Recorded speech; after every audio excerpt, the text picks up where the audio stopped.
কেউ একজন তারেক রহমানের বাসভবনের আশেপাশে সন্দেহজনক অবস্থায় ঘোরাফেরা করছেন এবং বাসা ও সেখানে থাকা বিভিন্ন গাড়ির ছবি তুলছেন।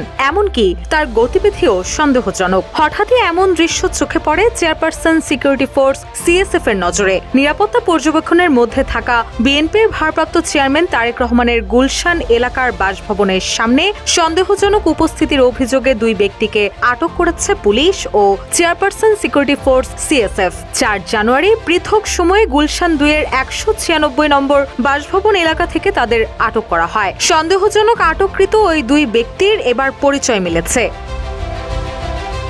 পুলিশ ও সিএসএফ সূত্রে জানা গেছে, সকাল 10:50 প্রথমে মোহাম্মদ রুহুল আমিন নামের এক ব্যক্তিকে আটক করা হয়। তিনি নিজেকে চাঁদপুর জেলার মতলব দক্ষিণ উপজেলার বাসিন্দা হিসেবে পরিচয় দিয়েছেন। সিএসএফ জানায়, সকালে ওই ব্যক্তিকে বাসভবনের আশেপাশে অসংলগ্ন অবস্থায় ঘোরাফেরা করতে দেখে দায়িত্বরত পুলিশ সদস্যদের জানানো হয়। পুলিশ জানায়, রুহুল আমিন বাসা ও সেখানে থাকা বিভিন্ন গাড়ির ছবি তুলছিলেন। তার গতিবিধি সন্দেহজনক মনে হওয়ায় জিজ্ঞাসাবাদের পর তাকে আটক করা হয়।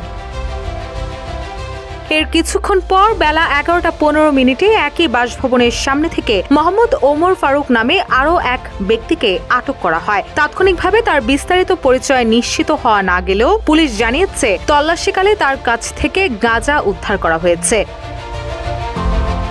এ বিষয়ে ডিএমপির গুলশান বিভাগের অতিরিক্ত উপ পুলিশ কমিশনার মোহাম্মদ আলামিন হোসেন গণমাধ্যমকে বলেন, সন্দেহজনকভাবে ঘোরাফেরা করার সময় দুইজনকে আটক করা হয়েছে। তাদের ডিএমপি অর্ডিন্যান্সে গ্রেপ্তার দেখিয়ে আদালতে পাঠানো হয়েছে। তিনি আরও বলেন, আটক দুজনের মধ্যে একজন সিকিউরিটি গার্ড কোম্পানি এলিট ফোর্সে কর্মরত এবং অন্যজন সাধারণ নাগরিক। তাদের বিরুদ্ধে গুলশান থানায় আইনানুগ ব্যবস্থা প্রক্রিয়াধীন রয়েছে। এদিকে ঘটনার পর সংশ্লিষ্ট এলাকায় নিরাপত্তা ব্যবস্থা আরও জোরদার করা হয়েছে। পুলিশ জানায়, বিষয়টি গুরুত্ব সহকারে তদন্ত করা হচ্ছে এবং আটক ব্যক্তিদের উদ্দেশ্য খতিয়ে দেখা হচ্ছে।